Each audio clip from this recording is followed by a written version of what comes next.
नमस्कार, आप देख रहे हैं all India progressive politic association यानी कि आईपा, वो मंच जहां हम बात करते हैं प्रगतिशील राजनीति की, उन मुद्दों की जो जन सरोकार से जुड़े हुए हैं, वो मुद्दे जो देश में बदलाव लाएंगे या फिर उन्नति की बात करेंगे। और आज इन्हीं मुद्दों पर बात करने के लिए हमारे साथ मौजूद हैं आम आदमी पार्टी के 171 विधानसभा के प्रत्याशी पंडित राजीव बख्शी जी। स्वागत है सर आपका। नमस्कार सर, जैसा कि मैंने आपको बताया कि आईपा एक ऐसा मंच है जहाँ पे हम प्रगतिशील मुद्दों को उठाना चाहते हैं। हम राजनीति का चेहरा और दिशा बदलना चाहते हैं बेसिकली, क्योंकि जो भी राजनीति अभी तक हमने देखती हुई आई है वो या तो जाति पे होती है, धर्म पे होती है। लेकिन हम चाहते हैं कि ये मुद्दे हट के जो सर्वांगीण विकास के मुद्दे हैं उन पे हम बात करें। हम प्रॉब्लम्स की बात करते हैं लेकिन हम चाहते हैं कि अब हम सोल्यूशंस पे जाएं। तो जिस तरह की राजनीति इस समय प्रदेश या देश में हो रही है, उसको लेके आप क्या सोचते हैं या उसमें क्या बदलाव करना चाहेंगे? देखिए, दुर्भाग्य का विषय है कि आज इस देश को आज़ाद हुए करीब 75 साल हो रहे हैं और 75 साल में आज भी हम लोग सड़क, बत्ती, पानी, शिक्षा, इलाज, इन सब चीज़ों के लिए आज भी हम लोग धरने, प्रदर्शन, लड़ाई, दंगे, सब तरह इस तरह की चीज़ें आज भी होती हैं, जो कि बड़ा दुर्भाग्यपूर्ण है। क्योंकि हमसे छोटे देश और जो देश शायद हमसे बाद आज़ाद हुए हैं, अंग्रेज़ों से उनको आज़ादी मिली, वो भी आज इतने विकासशील हो गए हैं और उनके पास आज इस तरह की सुविधाएं जन के लिए हो गई हैं कि जहाँ पर हम शायद अभी बहुत पीछे हैं और उस पे बहुत काम करने की आवश्यकता है। और पिछले 75 सालों में मेरा मानना ये है कि राजनीति या तो एक सपना दिखाने पर सीमित रह गई है और या फिर हमको बांटने में सीमित रह गई है। और जब हम सपना दिखाने की बात करते हैं तो हम बात करते हैं कि जहाँ पर हमने रोटी, कपड़ा, मकान की बात करी, जो कि आज तक हम नहीं दे पाए। फिर हमने कहा कि हम शिक्षा देना चाहते हैं, हम वो नहीं दे पाए। हमने रोज़गार की बात करी, रोज़गार के जितने आयाम थे उनको हम आगे नहीं बढ़ा पाए। लोग उसमें जनसंख्या का भी एक बड़ा प्रमुख कारण कहते हैं, बट मेरा मानना ये है कि जब सरकारों को चुना जाता है और जब सरकारों को स्थापित किया जाता है तो सरकारों के जनता जन की एक आशाएं होती हैं सरकारों से, और उन आशाओं को ही किसी न किसी रूप के अंदर एक फ्यूचरिस्टिक प्लान लेकर सरकारों को काम करने की आवश्यकता है, कि जो कि हम नहीं करते हैं। हम उसको रोज़ के तौर पर कि ये प्रॉब्लम हुई, वहाँ खड़ा, वहाँ पे हमने उसको अटेंड किया, उसके बाद कहीं दूसरी वही प्रॉब्लम चालू हो गई। तो एक जिसे कहते हैं कि एक समुचित विकास का एक जो मार्गदर्शन होता है और एक प्लान होता है, वो हमारे पास नहीं है। और जो दूसरा इसका दुर्भाग्यपूर्ण रूप है वो है हमारा बांटने का, कि हमने कभी जात के उसके ऊपर बांटा, कभी हमने धर्म के ऊपर जनता को बांटा। और ये जात और धर्म और ये जो अभिलाषाओं की जो राजनीति है, वो मेरा मानना ये है कि दो कारणों से होती है। एक तो कारण है शिक्षा का अभाव, कि अगर आप शिक्षित नहीं हैं तो शायद आपकी लोगों के ऊपर आपके प्रहार की प्रक्रिया को आप समझ नहीं पाते हैं कि वो आपको कहाँ पर हिट कर रहे हैं। और दूसरा जो उसका कारण है वो है आर्थिक, कि अगर एक बार को शिक्षा ना भी हुई, अगर आर्थिक रूप से आप संपन्न हुए और आपके पास रोजगार है, आपके पास कोई नौकरी है, तो मैं समझता हूं कि आर्थिक रूप से संपन्न व्यक्ति भी कहीं न कहीं शायद क्योंकि उसने अर्थ अर्जन किया हुआ होता है, तो उसको ये ज्ञान होता है कि किस तरह से क्या चीज़ करनी है, कहाँ पर किस चीज़ को कहाँ ज़्यादा दबाना है, कहाँ पे कम दबाना है, कहाँ पे किस चीज़ को नेगोशिएट किस तरह से करना है। तो ये दो जो प्रमुख है, शिक्षा और अर्थ, मैं समझता हूँ ये किसी भी समाज और किसी भी देश के लिए एक बहुत बड़ा मुद्दा है। और मैं समझता हूँ कि इसको हमें अपनी राजनीतिक परिपाटी पे ढालने की आवश्यकता है, और ढालने से मतलब मेरा यह है कि उसको कार्यान्वित करने की आवश्यकता है इस चीज़ को। सर, अगर मैं आपके विधानसभा क्षेत्र की बात करूं, 171 विधानसभा है ये, तो आपको क्या लगता है कि यहाँ की प्रमुख 10 समस्याएं अगर मैं आपसे पूछना चाहूँ कि क्या आप लोग बदलना चाहते हैं या क्या समस्याएं हैं यहाँ के लोगों की जो आप देखते हैं, वो कौन कौन सी होंगी? देखिए, आज लखनऊ पश्चिम विधानसभा में जो मैं दौरा कर रहा हूँ, और मैंने करीब पिछले 1.5 साल, पौने 2 साल में करीब 400 किलोमीटर में पैदल चला हूँ इस विधानसभा में। और मैं इस निष्कर्ष पे निकला हूँ कि शायद हमारी विधानसभा के 25 से 30% जो एरियाज़ हैं वो आज भी प्री इंडिपेंडेंस स्टेट के अंदर हैं। और आप पूछेंगे साहब वो कैसे है? वो ऐसे है कि वहाँ पर पानी नहीं है, लोगों के घरों में पानी नहीं है, लोगों के घर में बिजली नहीं है, लोगों के घर में शिक्षा नहीं है, लोगों के घर में सफाई नहीं है, सड़कों पे सफाई नहीं है, और सड़कें मैं तो कहूँगा कि हैं ही नहीं बल्कि। और शायद कुछ एरियाज ऐसे भी हैं कि जिन्होंने आज 2022 के भारत में सड़कें कैसी होती हैं तो ज़रूर देखा होगा, बट उनके पास वो सड़कें कब आएंगी उनको ये नहीं मालूम। अगर मैं राजनीतिक पार्टियों की बात करूं तो आपको क्या लगता है कि ये पार्टियां सब कहती तो अपने आप को लोकतांत्रिक हैं, पर क्या एक्चुअल में लोकतांत्रिक होती है? अगर हम अपने प्रदेश की बात करें, लखनऊ की पार्टियों की बात करें, तो आपका क्या मानना है इस बारे में? देखिए, स्थापना हर एक सिस्टम की जो यहाँ पर इस देश में और इस प्रदेश में हुई है वो लोकतांत्रिक विचारधारा को ही लेकर हुई है।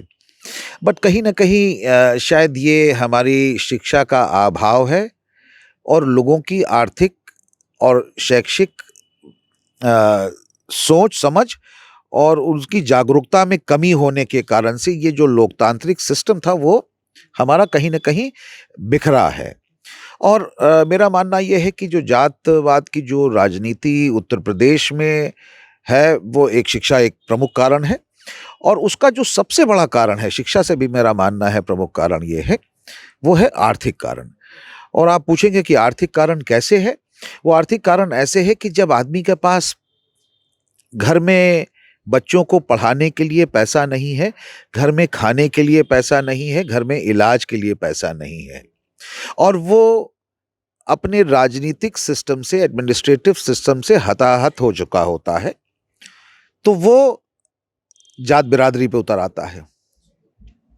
उसको लगता है कि अगर मान लीजिए आरती अगर ब्राह्मण बिरादरी की हैं तो मुझे पंडित बिरादरी में ही प्रवेश होगा, कम से कम मैं एक उस ग्रुप का मैं मेंबर बन जाऊंगा तो मुझे कहीं ना कहीं सपोर्ट मिलेगा। अगर उनको लगता है कि राजीव बख्शी यादव बिरादरी के हैं तो वो मैं आर्थिक अभाव के उसके अंदर और ये सारी सामाजिक और दिन की जो जरूरतों के अभाव के अंदर मैं अपने यादव समाज के अंदर घुसना चालू कर दूंगा। बट जब मैं शिक्षित हूंगा और मैं आर्थिक रूप से मजबूत हूंगा तो फिर मुझे इस जात पात और धर्म जात के ऊपर किसी तरह का ना तो कोई विश्वास रहेगा। मैं अपने विवेक का इस्तेमाल करूंगा और मैं ये देखूंगा कि किस तरह से मैं अपनी जो करंट स्थिति है मैं उसको और बेहतर कैसे कर सकता हूं। सर, क्या होता है कि अब चुनाव आने वाले हैं, विधानसभा चुनाव, तो क्या होता है कि चुनाव के दौरान पे ये देखा जाता है कि कोई ना कोई एक राष्ट्रीय मुद्दा उठ जाता है, या कोई एक राष्ट्रीय चेहरा होता है, या फिर एक भावनात्मक मुद्दा होता है जिस पे पूरी राजनीति चली जाती है। जो वहाँ के स्थानीय मुद्दों की अगर हम जो बात करें, वो कहीं ना कहीं पीछे रह जाते हैं। तो इसका दोषी आप किसको मानते हैं? ये जनता दोषी है या फिर ये राजनीतिक पार्टियां हैं? देखिए, दोषी इसमें दोनों लोग हैं, जनता भी दोषी है और राजनीतिक पार्टियां भी दोषी हैं। जनता दोषी इसलिए है कि जनता हर बार इस तरह के बहकावे में आ जाती है, और राजनीतिक पार्टी मैं समझता हूं कि शायद ज्यादा दोषी हैं क्योंकि वो लोगों के बीच में वो एक कल्पना रखते हैं जिसके लिए उनके पास कोई आधार नहीं होता है, और लोग उस काल्पनिक व्यवस्था को सोचकर और देखकर समझते ये हैं कि शायद यही हमारा भविष्य है, यही हमें आने वाले समय में इनके इस पार्टी के पावर में आने पर हमें इस तरह की व्यवस्थाओं और इस तरह की सुविधाएं हमको मिलेंगी, तो वो उससे बेचारे बहकते हैं। तो फिर मैं पलट के उसी अपनी बात पर जाऊंगा कि उस पे शिक्षा बहुत बड़ा मुद्दा है, और एक बार आदमी जब शिक्षित होता है तो उसको मालूम है कि किस तरह से अपने चारों तरफ चीज़ों को, व्यवस्थाओं को समायोजित किस तरह से करना है, किस तरह से उनको बेहतर बनाना है। और उसके बाद ऑफ कोर्स आर्थिक है, तो मैं समझता हूँ कि जो इस तरह के जो मुद्दे उठते हैं, धर्म जात के बारे में जो उठते हैं, वो शायद ना उठें।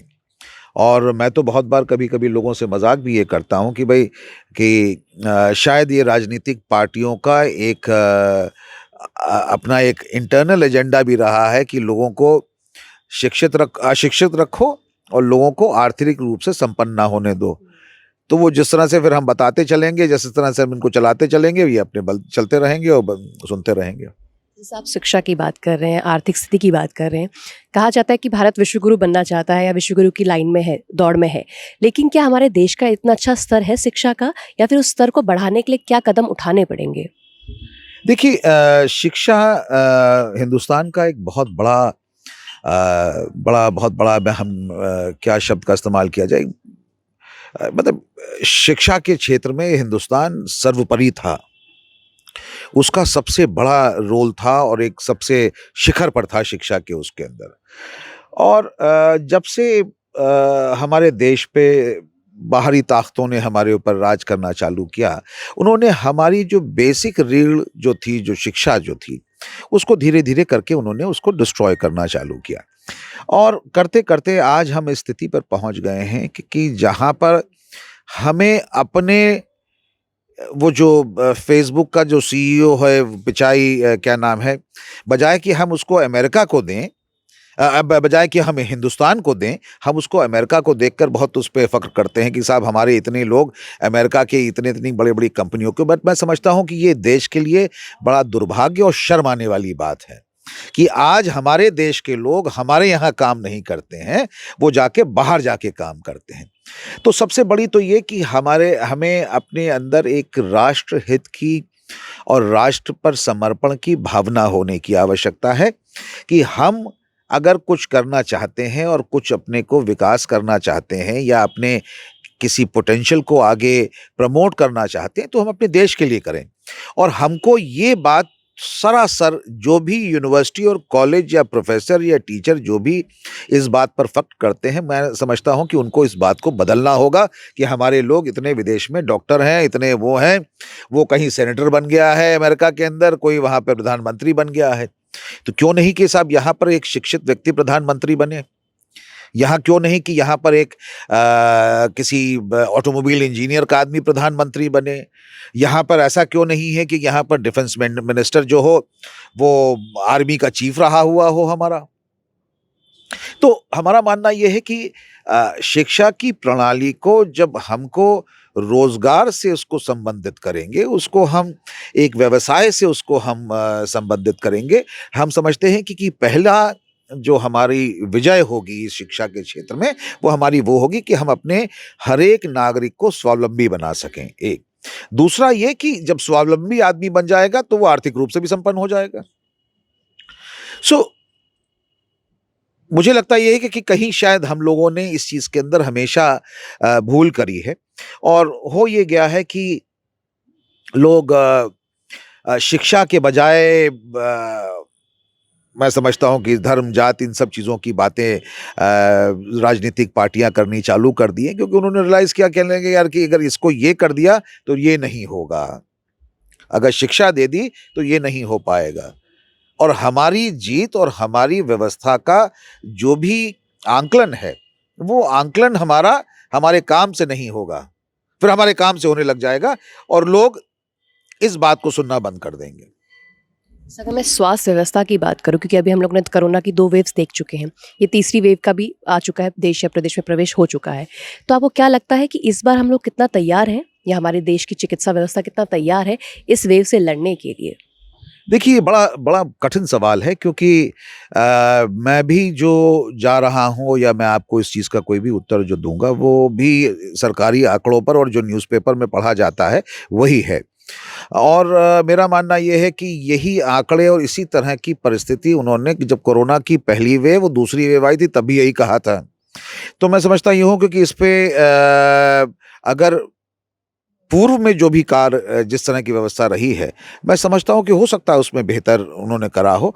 बट इस वक़्त मैं आपको कोई स्पेसिफ़िक आंसर देने के अंदर सक्षम नहीं हूँगा, क्योंकि वो तो शायद जब हो जाएगा तभी पता चलेगा कि क्या गया हुआ है। और बट हाँ, जहाँ तक कि अगर आप आम आदमी पार्टी और दिल्ली के अंदर जो कार्य करे गए हैं और अस्पतालों को व्यवस्था ठीक करी गई है, वो सबके सामने जग ज़ाहिर है। यहाँ पर तमामों अस्पतालों की बात हुई है, यहाँ पर तमामों डॉक्टरों की नियुक्ति की बात हुई है, यहाँ पर कोरोना के सेंटर्स बनाए गए हैं। बट ये तो आने वाली थर्ड वेव अगर भगवान ना करे आए, तो उस पे ही पता चल पाएगा कि क्या इनकी तैयारी कितनी है और कैसी है। तो सर, आने वाले चुनाव के लिए आप क्या बताना चाहेंगे कि आम आदमी पार्टी के क्या मुद्दे हैं जिनको लेकर वो इस प्रदेश में या फिर इस विधानसभा क्षेत्र में लड़ने जा रही है? देखिए, हमारे मुद्दे वही हैं जो दिल्ली के अरविंद केजरीवाल जी के मॉडल हैं, और उन मुद्दों में जो आज 70 साल में नहीं हो पाया, 75 साल में नहीं हो पाया, उन मुद्दों को अब हम यहाँ पर उत्तर प्रदेश में ख़त्म करना चाहते हैं, जिस तरह से हमने दिल्ली में ख़त्म कर दिया है। और आप पूछेंगे कि वो मुद्दे क्या हैं? वो हमारा प्राथमिकता के तौर पर शिक्षा, स्वास्थ्य, अस्पतालों की व्यवस्था ठीक करना, नौजवानों को रोज़गार देना, महिलाओं की मदद करना, उनको जो भी महिलाएं जिनके पास रोज़गार नहीं है, जिनके पास कोई व्यवस्था नहीं है, उनको 1000 रुपये महीने का भत्ता दिया जाएगा आजीवन उनको। जो हमारे नौजवान हैं जिनके पास रोज़गार सरकार नहीं दे पाएगी, उनको 5000 रुपये का भत्ता दिया जाएगा उनको। लोगों के घरों में स्वच्छ पानी पहुँचाया जाएगा, आपको बिजली का 300 यूनिट फ्री दिया जाएगा, और वो भी 300 यूनिट फ्री के साथ साथ वो बत्ती आपकी 24 घंटे आएगी। तो ये जो बेसिक मुद्दे जो हमारे थे, और सबसे ज़्यादा जो इन सब चीज़ों को कार्यान्वयन करने के लिए जो करप्शन को हटाने का जो मुद्दा है, वो सबसे बड़ा मुद्दा है कि ये काम तभी हो पाएंगे कि जब करप्शन हटेगा। क्योंकि जितना भी पैसा हमारी सरकारों को मिलता है, मेरा मानना आज ये है कि उसमें से मेरे ख्याल से 50 से 60-70% जो पैसा है वो राजनीतिज्ञों और ठेकेदारों के बीच में बढ़ जाता है, और 30 से 40% पैसा ही जो कि जिस कार्य के लिए वो निर्धारित होता है वो हो पाता है। तो सर, हमारे इस मन से, क्योंकि आईपा द्वारा क्या है, ये एक मुहिम है कि अब देश में जो भी राजनीति की बात हो वो प्रगतिशील राजनीति की बात हो, ये बात हम जन जन तक पहुंचाना चाहते हैं और उनसे जुड़ना भी चाहते हैं कि उनके मुद्दे क्या है और इसका सोल्यूशन उनके नज़रिए में क्या है, हम ये बात पहुंचाना चाहते हैं। तो इस मुहिम के बारे में आप क्या कहना चाहेंगे? मेरा मानना यह है कि एक बहुत अच्छा प्रयास है आप लोगों की तरफ से। सिर्फ इसमें यही है कि जो मुझे एक जो कठिनाई लगती है, वो जैसे मैंने आपसे बात करते भी कहा कि सब लोगों को इस चीज़ के ऊपर एक प्लेटफॉर्म पर बैठाने का है। क्योंकि मैंने अपने राजनीतिक जीवन में भी देखा है, और जब शिक्षक के रूप में था तब भी मैंने देखा है कि मुद्दे तो हम लोग जब चालू करते हैं वो बिल्कुल बहुत अच्छी उसकी सोच होती है, उसके बड़ा एक प्रोग्रेसिव प्लानिंग होती है, बट हम लोग कहीं ना कहीं इस राजनीतिक उसके अंदर, सिस्टम के अंदर हम ऐसा फंसते हैं कि वो जो हमारे मुद्दे भी होते हैं, वो मुद्दे कहीं ना कहीं फिसल के वो उस राजनीतिक चपेट में आ जाते हैं। तो बहुत अच्छा आप लोगों का प्रयास है, और मैं समझता ये हूँ कि इसको मेरी तरफ से जो कुछ भी मदद हो सकेगी आज और कल, मुझे बड़ी खुशी होगी इस चीज़ के लिए।